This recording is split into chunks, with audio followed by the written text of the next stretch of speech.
بسم اللہ الرحمن الرحیم بسم اللہ الرحمن الرحیم الحمد للہ رب العالمین والصلاة والسلام علی اشرف الانبیاء و امام المرسلین نبینا وقدوتنا محمد بن عبد اللہ الامین وعلی آلہ وصحبہ الغر المیامین ومن تبعہم وتابعیہم بإحسان الی یوم الدین اما بعد رب اشرح لی صدری ویسر لی امری واحلل عقدۃ من لسانی یفقہوا قولی رب زدنی علما سبحانک لا علم لنا الا ما علمتنا انک انت العلیم الحکیم یا معلم ابراہیم علمنی کما علمتہ ویا مفہم سلیمان فہمنی کما فہمتہ۔ آج کا یہ درس انشاءاللہ کل جہاں چھوڑا گیا تھا وہاں سے آگے پڑھا جائے گا انشاءاللہ العزیز، اور امام طحاوی رحمہ اللہ کے قول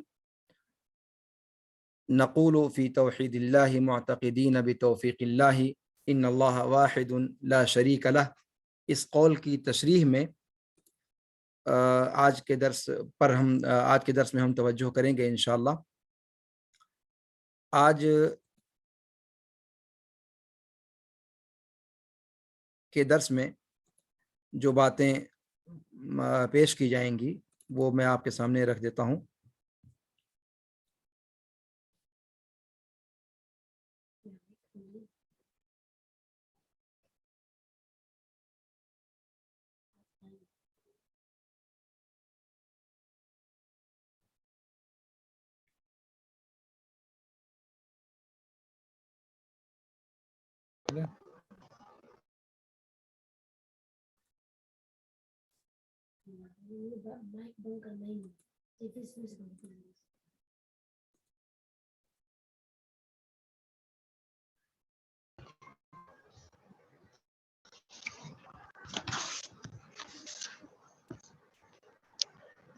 یہ آپ کے سامنے پیش کیا جا رہا ہے۔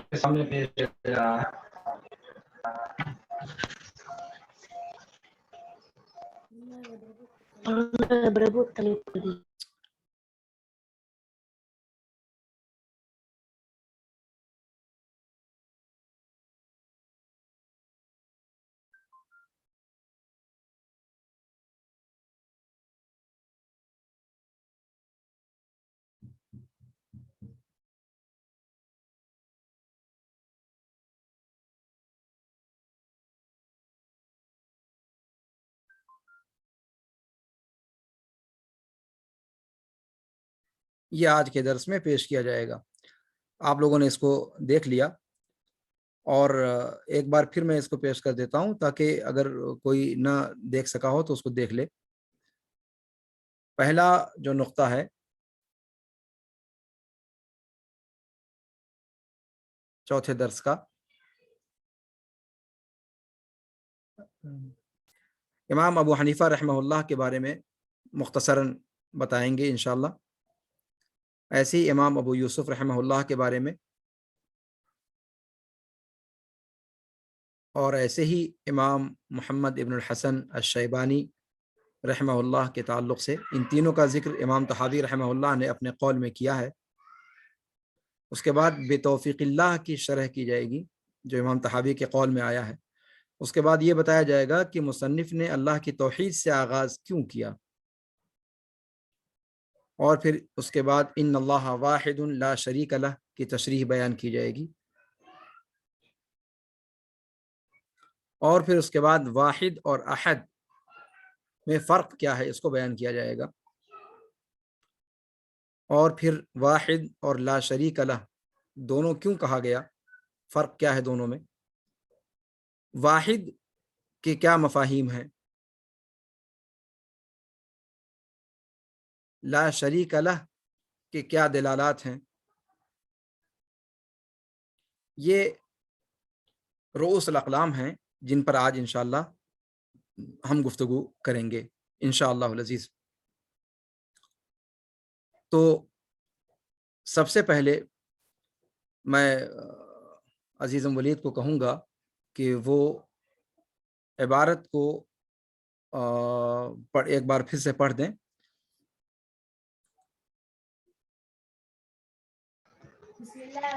بسم اللہ الرحمن الرحیم السلام علیکم ورحمۃ اللہ وبرکاتہ.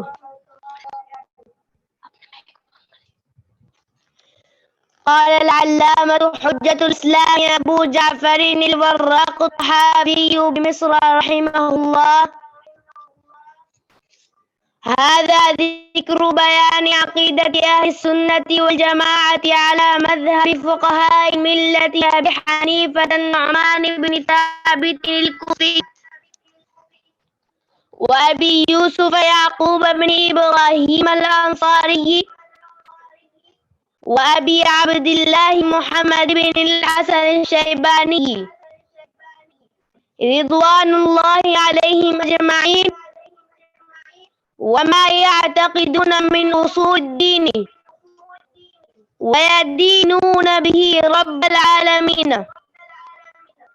نقول في توحيد الله معتقدين بالله إن الله واحد لا شريك له.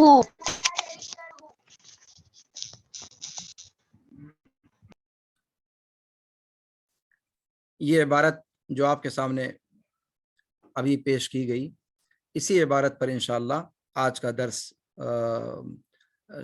کے درس میں انشاءاللہ گفتگو رہے گی،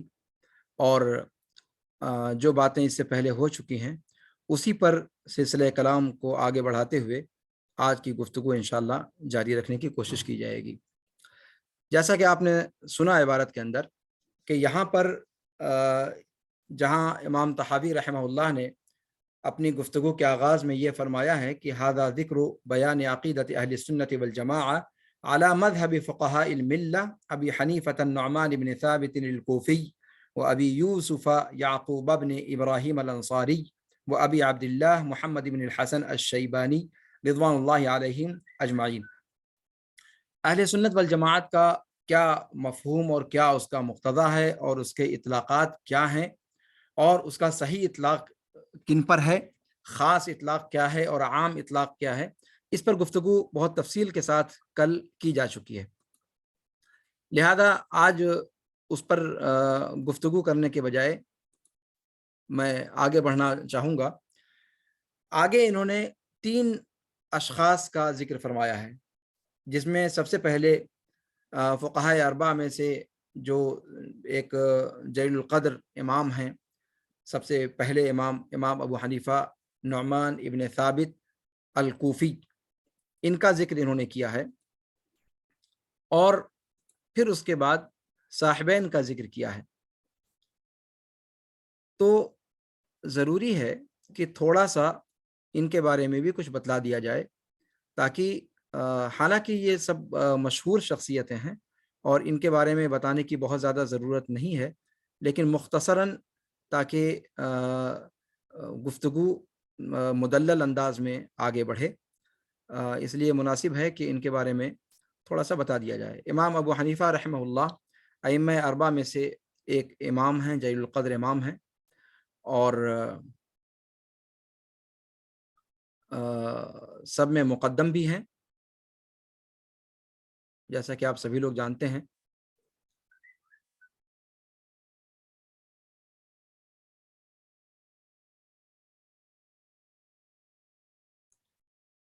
امام ابو حنیفہ رحمہ اللہ یہ سن 80 ہجری میں ان کی ولادت، نعمان ابن ثابت ان کا نام ہے، اور 80 ہجری میں ولادت ہے، اور 150 ہجری میں ان کا انتقال ہے. کہا جاتا ہے کہ صحابہ کرام کی کچھ جماعت کو انہوں نے پایا. خطیب بغدادی نے تاریخ بغداد میں ذکر کیا ہے کہ انہوں نے انس ابن مالک رضی اللہ عنہ وارضاہ کو دیکھا ہے، لیکن بہرحال اس پر تفصیلی گفتگو کی جا سکتی ہے. امام ابو حنیفہ رحمہ اللہ عالم، باعمل، زاہد، عابد شخص تھے، متقی، پرہیزگار تھے، بہت زیادہ خشوع و خضوع کی صفت ان کے اندر پائی جاتی تھی. اللہ رب العالمین کی طرف تضرع ان کے ہاں بہت زیادہ پایا جاتا تھا، اور دنیا سے کٹ کر رہنے کا ایک مزاج تھا، اور اسی لیے اپنے آپ کو سیاست کی آلودگیوں سے دور رکھنے میں انہوں نے بھرپور کوشش کی۔ 150 ہجری میں ان کا انتقال ہوا، اور یہ وہی سال ہے جس میں امام محمد ابن ادریس الشافعی رحمہ اللہ کی ولادت ہوئی ہے، جو خود بھی ائمہ اربعہ میں سے ایک جلیل القدر امام ہیں۔ تو یہ امام ابو حنیفہ کا مختصر سا ترجمہ ہوا۔ اس کے بعد امام طحاوی رحمہ اللہ نے ابو یوسف کا ذکر فرمایا ہے۔ امام ابو یوسف یہ امام ابو حنیفہ رحمہ اللہ کے بہت ہی چہیتے شاگرد ہیں، مجتہد مطلق امام مانے جاتے ہیں۔ ان کا نام ہے ابو یوسف یعقوب ابن ابراہیم الانصاری البجلی۔ سن 113 میں ولادت ہے، اور سن 183 ہجری میں ان کا انتقال ہے۔ امام ابو حنیفہ رحمہ اللہ کے علاوہ اور بہت سارے مشائخ سے انہوں نے علم حاصل کیا۔ امام احمد رحمہ اللہ ان کے شاگردوں میں سے ہیں۔ ہارون رشید نے منصب قضاء ان کو سونپا تھا، اور اس منصب پر یہ اپنی وفات تک فائز رہے، یعنی سن 183 ہجری تک۔ جب ان کا انتقال ہو گیا تو ہارون رشید نے ان کے بیٹے یوسف کو قضا سونپی، ان کو ان کی جگہ پر جج بنایا، یہاں تک کہ یوسف کا بھی انتقال ہو گیا۔ تو اس طریقے سے یہ امام ابو یوسف رحمہ اللہ یہ بھی ایک جلیل القدر فقیہ اور مجتہد مطلق عالم دین تھے۔ امام ابو حنیفہ رحمہ اللہ کے بعد فقہ حنفی میں ان کا مقام دوسرے نمبر کا سمجھا جاتا ہے۔ اس کے بعد تیسری شخصیت جن کا ذکر کیا گیا ہے امام طحاوی کے قول میں، وہ ہیں امام محمد ابن الحسن ابن فرقد الشیبانی۔ یہ بھی ہارون رشید کے زمانے ہی کے ہیں۔ ان کو بھی منصب قضاء ہارون رشید نے سونپا تھا، اور ہارون رشید کے ساتھ یہ سفر میں نکلے تھے خراسان، اور رئی کے مقام پر ان کا انتقال ہوا اور وہیں وہ دفن کیے گئے۔ ان کے والد اہل شام کے لشکر میں سے تھے، اور واسط آئے، اور وہیں واسط میں ان کی ولادت ہوئی تھی سن 132 ہجری میں۔ ان کی ولادت سن 132 ہجری میں ہے، کوفہ میں پرورش ہوئی۔ وہیں پر امام ابو حنیفہ اور دوسرے جلیل القدر امام ائمہ اربعہ میں سے امام مالک ابن انس رحمہ اللہ، ان سے انہوں نے علم حاصل کیا، اور خود امام ابو یوسف بھی ان کے اساتذہ میں سے شمار کیے جاتے ہیں۔ تو ان سے انہوں نے علم حاصل کیا، اور یہ ان چنیدہ علماء میں سے ہیں کہ جن کو 20 سال کی عمر میں ہی مسند درس تفویض کر دی گئی تھی، یعنی 20 سال کی عمر سے انہوں نے تدریس کا کام انجام دینا شروع کر دیا تھا۔ اس فترے میں یا اس زمانے میں جو علماء کا زمانہ تھا، بلکہ جو اسلامی تاریخ کا گولڈن ایج کہا جاتا ہے، اور یہ ان کے علم اور فقہ کی سب سے بڑی دلیل ہے۔ جب ان کا انتقال ہوا تو ہارون رشید نے کہا تھا کہ فقہ اور عربی زبان کی مہارت تدفین ان کی کر دی گئی، اس کی یا عربی اور فقہ کی تدفین ہو گئی رئی کے اندر۔ اور یہ محمد بن حسن الشیبانی یہ لغوی ایک بہت مشہور امام گزرے ہیں، فرا، جو نحو اور لغت کے امام مانے جاتے ہیں۔ یہ ان کی خالہ کے لڑکے ہیں، محمد بن حسن الشیبانی۔ تو ان کو فقہ حنفی میں بہت اعلیٰ مقام حاصل ہے، اور امام ابو یوسف رحمہ اللہ کے بعد عام طور پر ان کا ذکر کیا جاتا ہے۔ گویا یہ سارے دونوں امام ابو یوسف اور امام محمد بن حسن الشیبانی، یہ دونوں لوگ امام ابو حنیفہ رحمہ اللہ کے چہیتے شاگردوں میں سے ہیں۔ تو یہ ہو گیا ان تینوں کے بارے میں مختصراً۔ اس کے بعد جو عبارت ذکر کی ہے امام طحاوی رحمہ اللہ نے کہ یہ ان تینوں فقہائے ملت کے مذہب پر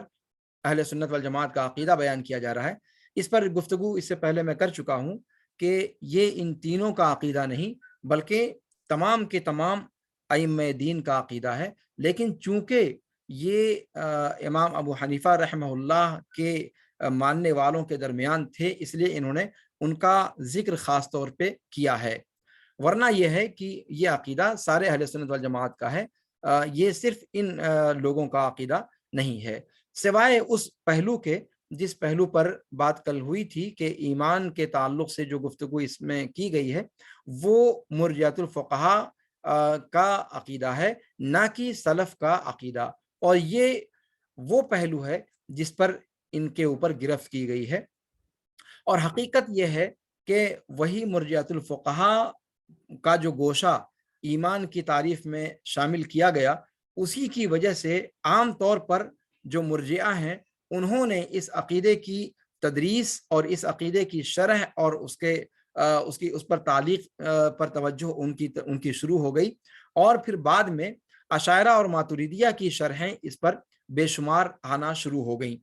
آپ جانتے ہیں کہ اشاعرہ اور ماتریدیہ یہ عقیدے میں تقریباً ایک ہیں،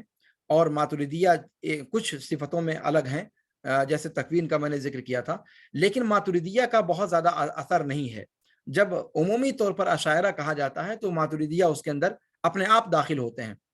البتہ یہ چیز قابل غور ہے کہ خود بر صغیر کے اندر بھی اور عام طور پہ جو فقہ حنفی کے ماننے والے لوگ ہیں وہ دقیق معنوں میں اگر دیکھا جائے تو وہ ماتریدی اصلاً ہیں اور اشاعرہ نسبتاً ہیں، یا فروعی طور پر، یعنی ان کا زیادہ جو اٹیچ ہیں وہ ماتریدیت سے ہیں، اور ماتریدیت کے ڈانڈے ارجا سے جا کر کے براہ راست ملتے ہیں، اور اس طور پر عقیدہ طحاویہ کا جو متن ہے اس کی ماتریدی شرحیں یا اشعری شرحیں بہت زیادہ لکھی گئیں، جن کا میں اس سے پہلے کے درس میں ذکر کر چکا ہوں۔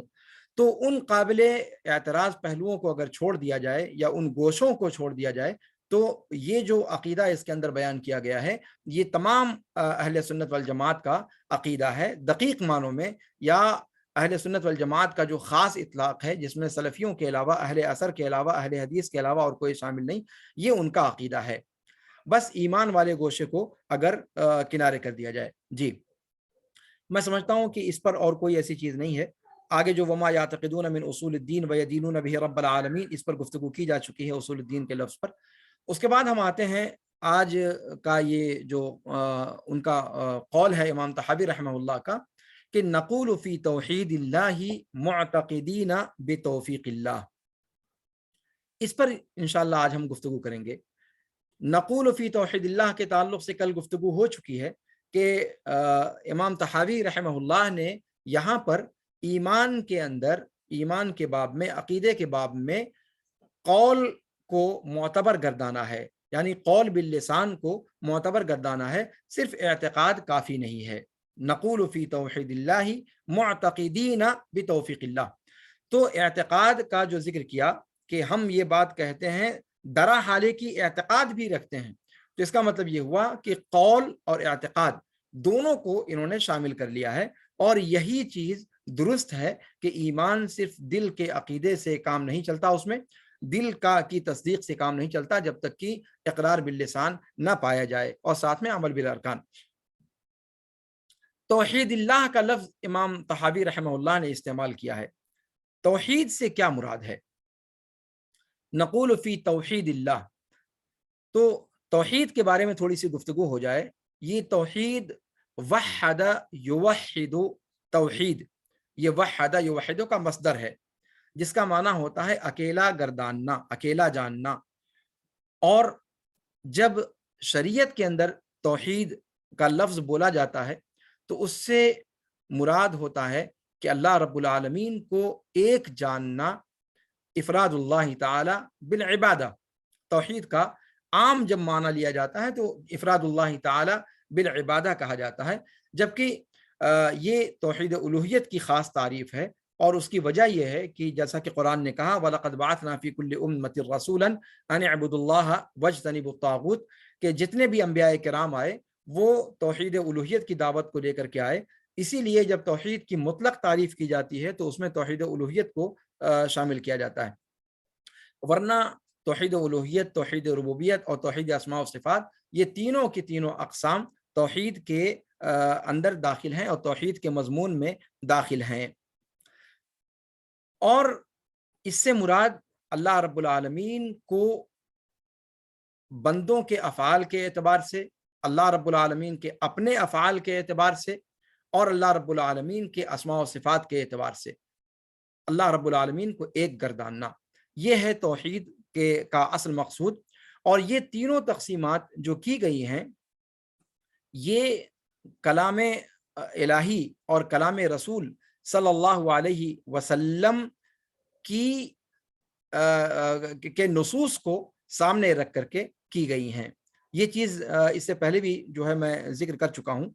کہ توحید کی جو تقسیم ہے، یہ تقسیم قرآن و سنت ہی سے ماخوذ ہے، اور امام ابن تیمیہ رحمہ اللہ سے پہلے بھی یہ چیز موجود رہا کی ہے۔ استقراء اور تتبع کے بعد علماء کرام نے توحید کے ان تین جوانب کو پایا کہ ایک جانب اس کے اندر اللہ رب العالمین کی ربوبیت کا ہے، اور ایک جانب اللہ رب العالمین کے اسماء و صفات کا ہے، اور ایک جانب اللہ رب العالمین کی عبودیت کا ہے۔ تو اس اعتبار سے اس کی جو ہے تین تقسیم کی گئی، اور توحید کی یہ تینوں قسمیں یہاں پر مراد ہیں۔ جب امام طحاوی رحمہ اللہ کہہ رہے ہیں کہ نقول فی توحید اللہ، تو توحید اللہ کے اندر یہ تینوں تقسیمات سامنے انہوں نے رکھی ہیں، اور یہ ان کا مقصود ہے، اور یہ ان کا مقصود ہے، جیسا کہ آگے کی ان کی عبارت سے وہ چیز اور زیادہ واضح ہو کر کے انشاءاللہ سامنے آئے گی۔ جی، تو یہ بات ہو گئی توحید سے مراد جو ہے اس میں کیا ہے۔ جی، اس کے بعد یہاں پر ایک چیز یہ کہنی ہے کہ الوہیت، ربوبیت اور اسماء و صفات، اس سے مقصود کیا ہے؟ توحید الالوہیہ یہ اللہ رب العالمین کو ایک جاننا ہے بندوں کے افعال کے حوالے سے، بندوں کے افعال کے حوالے سے۔ اسی لیے اس کو توحید اللہ یا افراد اللہ تعالی بالعبادہ بھی کہا جاتا ہے۔ عبادہ کا جو فعل ہوتا ہے، یا عبادہ کے جتنے افعال ہوتے ہیں، وہ بندوں کی طرف سے رب العالمین کے لیے ادا کیے جاتے ہیں، اس لیے اس کو توحید الہیہ یا توحید الوہیہ کہا جاتا ہے۔ اور یہاں پر امام طحاوی رحمہ اللہ نے توحید کا لفظ اس لیے استعمال کیا ہے کہ توحید ہی وہ اصل بنیاد ہے جس میں عقیدے کے باب میں گڑبڑی پیدا ہوتی ہے۔ آپ جانتے ہیں کہ توحید کی یہ تینوں قسمیں، توحید ربوبیت ہو یا توحید الوہیت ہو یا توحید اسماء و صفات ہو، توحید ربوبیت کے اندر بہت سارے لوگ اس کے مخالف ہیں، جیسے مثال کے طور پر جو دہریہ ہیں، جو ملحد لوگ ہیں، ایتھسٹ ہیں، جو وہ اصلاً رب کو مانتے ہی نہیں۔ فلاسفہ ہیں، وہ رب کو مانتے ہی نہیں، وہ کہتے ہیں کہ یہ دنیا قدیم ہے اور ہمیشہ سے ہے، اس کا کوئی خالق نہیں ہے، بلکہ یہ اتفاقیہ طور پر وجود پذیر ہو گئی۔ اس کے علاوہ اور جو دوسرے ان کے باطل اقوال ہیں، تو ربوبیت کو ثابت کرنا اس لیے ضروری ہے، یا ربوبیت کے اندر اس لیے اللہ رب العالمین کی ربوبیت پر گفتگو کی جاتی ہے۔ اسی طریقے سے ربوبیت کے تعلق سے ایک پہلو وہ بھی ہے کہ اس کے اندر ان لوگوں نے مخالفت کی جنہوں نے اللہ رب العالمین کے ساتھ ساتھ، اللہ رب العالمین کے رب ہونے کا تو انکار نہیں کیا، لیکن اللہ رب العالمین کے ساتھ ساتھ اس کے ہم پلہ اوروں کو ربوبیت کی صفت میں شریک کرنے کی کوشش کی۔ اور یہ بہت سارے گروہ ہیں اس طرح کے جنہوں نے ربوبیت کے اندر اللہ رب العالمین کے ساتھ غیروں کو شریک کیا۔ انہی میں سے وہ انتہا پسند اور متشدد صوفی لوگ بھی ہیں جو یہ کہتے ہیں کہ اس دنیا کا نظام اولیاء چلاتے ہیں، اقطاب چلاتے ہیں۔ آپ جانتے ہیں کہ اولیاء، اقطاب، ابدال، اس قسم کے عقائد آپ نے سن رکھے ہوں گے، اور اگر نہیں سن رکھے تو خود اپنے بر صغیر کے صوفیہ کا لٹریچر آپ پڑھیے تو اس میں آپ کو دکھائی دے گا۔ اور یہ بلا تصوف کی یہ بلا آپ کو ایسی ایسی مقدس جگہوں پر دکھائی دے گی کہ جن کے تقدس کے غلغلے ہیں زمانے کے اندر. اور میں اگر بہت کھل کر کے اگر نہ کہوں تب بھی اس چیز کا اشارہ کرنا ضروری ہے کہ تصوف وہ گلیارہ ہے جس میں دیوبند کی بھی بڑے بڑے علماء جس حمام میں ننگے دکھائی دیتے ہیں. تو اولیاء کا عقیدہ، اقطاب کا عقیدہ یا ابدال کا عقیدہ، یہ سارے کے سارے عقائد یہ اللہ رب العالمین کی ربوبیت میں گویا شرک کا ایک مظہر ہے، اور اس لیے بھی توحید ربوبیت کے مضمون کو جو ہے اجاگر کرنے کی ضرورت ہے. ورنہ توحید ربوبیت کا جو مسئلہ ہے وہ آپ سبھی لوگ جانتے ہیں کہ کتاب التوحید کے اندر بھی آپ نے پڑھا ہوگا کہ اور تقویۃ الایمان کے اندر بھی پڑھا ہوگا کہ مشرکین عرب بھی اس توحید کی قسم میں شرک کا ارتکاب نہیں کرتے تھے. ان کے یہاں بھی خود قرآن کریم کے اندر جگہ بہ جگہ ڈھیر ساری آیات کے اندر ذکر کیا ہے کہ وہ آسائشوں میں تو اللہ رب العالمین کے ساتھ شرک کر لیا کرتے تھے، لیکن جب مصیبتوں میں پھنستے تھے، جب مصائب و آلام کا طوفان بلاخیز انہیں گھیر لیتا تھا، تو پھر وہ سارے معبودان باطلہ گم ہو جاتے تھے، اور ایسے موقع پر وہ یکسو ہو کر کے صرف اللہ رب العالمین کو پکارا کرتے تھے. گویا ان کے ہاں توحید ربوبیت کے اندر اگر کوئی چیز تھی تو وہ بھی عارضی چیز تھی. توحید ربوبیت کے اندر ان کے ہاں شرک نہیں تھا، توحید الوہیت میں شرک تھا. یعنی وہ توحید ربوبیت کو مانتے تھے، لیکن اس کے ساتھ جو لازم ہے کہ جب رب وہی ہے، جب خالق وہی ہے، جب رازق وہی ہے، جب زندہ کرنا، مارنا، بیمار کرنا، شفا دینا، فریادوں کو سننا، غوث کے طور پر مدد کو پہنچنا، یہ ساری صفتیں وہ اللہ رب العالمین کے لیے جب مختص مانتے تھے تو پھر وہ عبادت اللہ کی کیوں نہیں کرتے تھے؟ گرفت ان کی اس پر کی گئی تھی. اور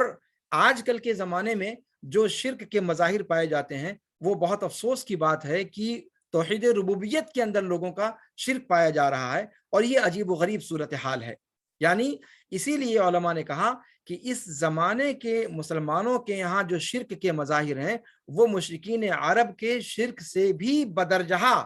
بڑھے ہوئے ہیں اور اس سے بھی زیادہ بدتر ہیں. جی، تو توحید اللہ جب امام طحاوی نے کہا تو اس کے اندر توحید ربوبیت شامل ہے، توحید الوہیت بھی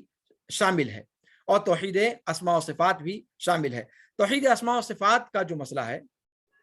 توحید اسماء و صفات کے بارے میں یہ بات کہنا مناسب رہے گا کہ توحید اسماء و صفات کے اندر پرانے زمانے میں لوگوں کا اختلاف نہیں تھا. اس لیے کہ آپ یہ چیز جان لیجئے کہ اسماء و صفات بھی کسی نہ کسی طور پر جا کر توحید ربوبیت کے اندر ہی اس کا جو ہے مدخل بن جاتا ہے، اور اسماء و صفات کے جو اس کے تقاضے ہیں وہ ربوبیت کے مظاہر کے اندر شمار کیے جا سکتے ہیں. تو اسماء و صفات کے اندر جو آپ نے دیکھا یا آپ نے اس سے پہلے سنا کہ جتنے لوگوں نے اختلاف کیا وہ اب کے زمانے کے لوگوں نے کیا، یعنی اسلام کے ظہور کے بعد اور علم کلام وغیرہ کے ظہور کے بعد میں آ کر کے اس کے اندر اختلافات پیدا ہوئے، اور جو جہمیہ اور معتزلہ اور معطلہ کے جو بقیہ فرقے ہیں، اشاعرہ، ماتریدیہ یا اسی طریقے سے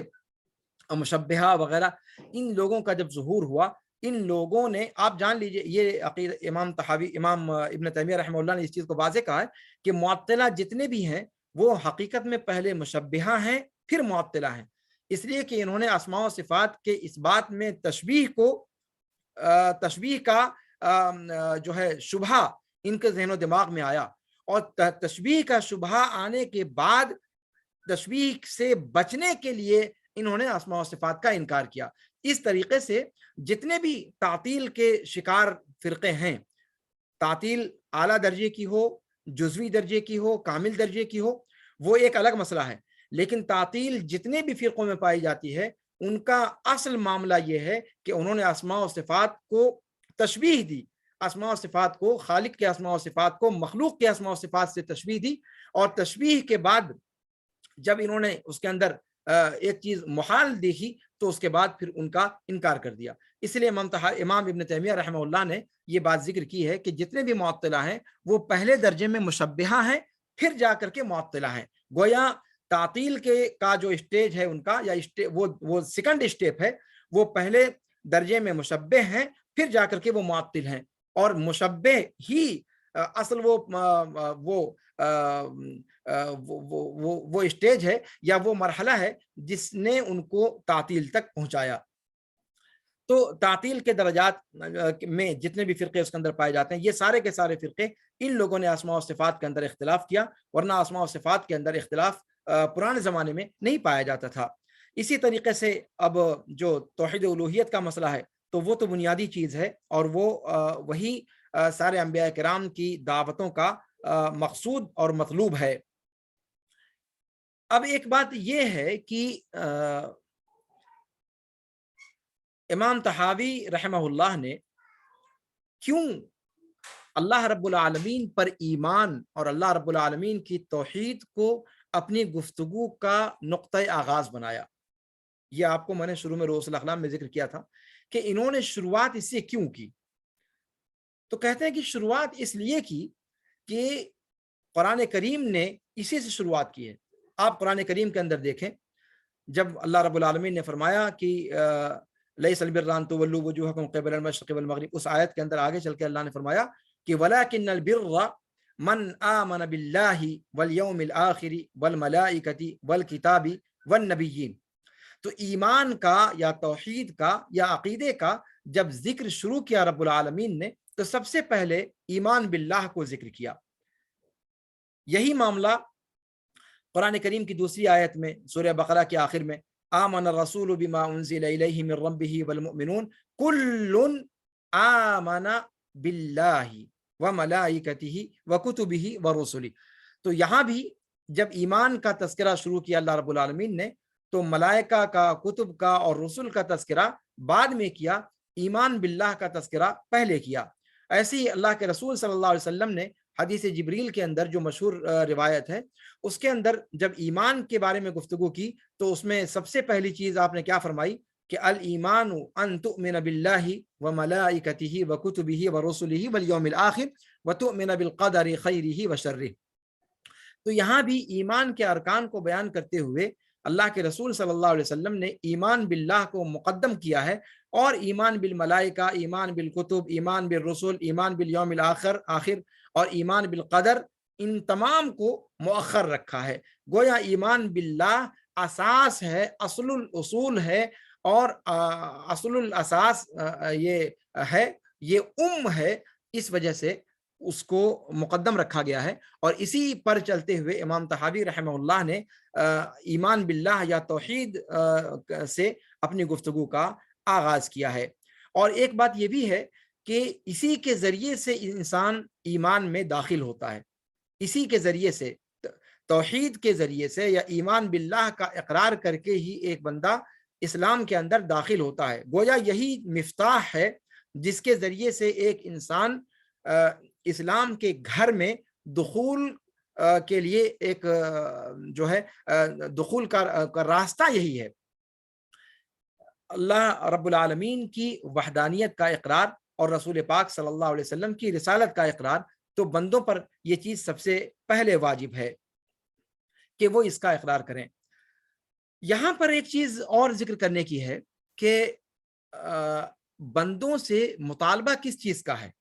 کیا بندوں سے مطالبہ اس چیز کا ہے کہ وہ پہلے اللہ رب العالمین پر ایمان لائیں، اللہ رب العالمین کی بتائی ہوئی چیزوں کو تسلیم کریں اور پھر اس کے بعد دوسری چیزوں کو کریں، یا پھر یہ کہ اللہ رب العالمین پر ایمان سے پہلے غور و فکر کا مرحلہ، اور جو اس طرح متکلمین کہتے ہیں کہ ایمان سے پہلے غور و فکر کا مرحلہ ہے، معرفت کا مرحلہ ہے؟ حقیقت یہ ہے کہ اللہ کے رسول صلی اللہ علیہ وسلم کی جو روایات ہیں اور قرآن کریم کا جو انداز ہے وہ واضح طور پر بتلاتا ہے کہ سب سے پہلا مطالبہ ایمان کا کیا جائے گا، نہ یہ کہ غور و فکر کا کیا جائے گا۔ اس چیز کو میں زیادہ تفصیل میں نہیں لے جانا چاہتا، اس لیے کہ وہ کلامی مبحث ہے۔ تو یہ چیز واضح ہونی چاہیے کہ یہاں پر توحید سے مراد توحید کی تینوں قسمیں ہیں، ان اللہ واحد لا شریک لہ۔ اچھا، ایک چیز اور ہے کہ واحد کا لفظ یہاں پر امام طحاوی نے استعمال کیا ہے، اور اسی طریقے سے اللہ رب العالمین واحد یا اللہ رب العالمین کے اسماء حسنہ میں سے ہے، آپ جانتے ہیں اسی لیے عبد الواحد نام رکھا جاتا ہے۔ تو واحد یا اللہ کے اسماء میں سے ہے۔ ایک اسم اور ہے جو اسی معنی کو درشاتا ہے، اور وہ ہے احد، واحد اور احد۔ تو واحد میں اور احد میں کوئی فرق ہے یا دونوں ایک ہی چیزیں ہیں؟ ایک ذہن میں سوال آ سکتا ہے، اس لیے یہاں پر جو ہے رؤوس الاقلام بتلاتے ہوئے اس چیز کو بھی ذکر کیا گیا تھا کہ ان اللہ واحد لا شریک لہ، واحد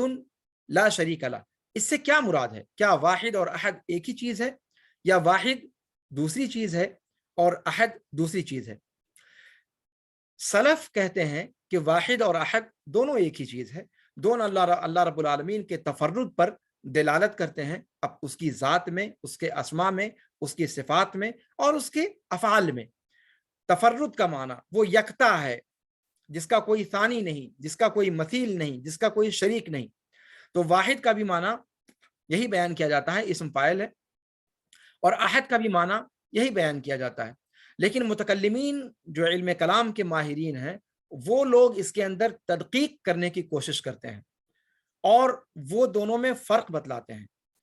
کہتے ہیں کہ واحد کا تعلق اللہ رب العالمین کی ذات سے ہے اور احد کا تعلق اللہ رب العالمین کی صفات سے ہے۔ یعنی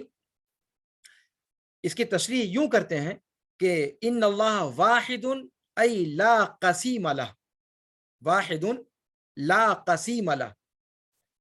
اور احد لا شریک لہ، واحد لا قسیم لہ اور احد لا شریک لہ۔ ٹھیک ہے، تو یہ چیز متکلمین کہتے ہیں کہ واحد کا تعلق ذات میں یکتا ہونے سے ہے اور احد کا تعلق صفات میں یکتا ہونے سے ہے، جبکہ یہ چیز درست نہیں ہے۔ اس چیز میں مسئلہ کیا ہے؟ اگر ہم اس کو مان لیتے ہیں تو اس میں حرج کیا ہے؟ حرج یہ ہے